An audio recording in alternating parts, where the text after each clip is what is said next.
പെരിങ്ങോട്ടുകര ദേവസ്ഥാനം ശ്രീ വിഷ്ണുമായ സ്വാമി ക്ഷേത്ര സന്നിധിയിൽ നടന്നുവരുന്ന ദക്ഷിണാമൂർത്തി അന്താരാഷ്ട്ര സംഗീത നൃത്തോത്സവത്തിന്റെ 29ാം ദിനം ആലിയ അനൂപ്, വൈഷ്ണവി ചെന്നൈ എന്നിവരുടെ സംഗീത കച്ചേരിയും ബാംഗ്ലൂർ ദീപ സംഗീത ശിഷ്യർ അവതരിപ്പിച്ച നൃത്താഞ്ജലിയും ചെന്നൈ ശിവശക്തി നാട്യപള്ളിയിലെ ഗുരു നിവേദിതയുടെ വിദ്യാർത്ഥികൾ അവതരിപ്പിച്ച ദേവസ്ഥാന Vishnumaya ചരിതഗാനവും ആകർഷകമായി.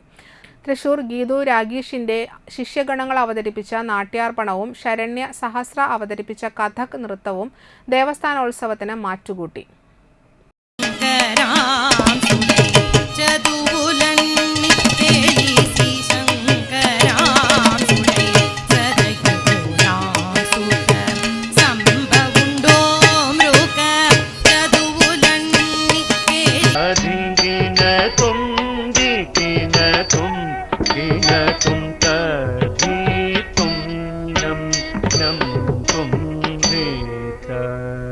Ta ki ta ta ta ta ta ta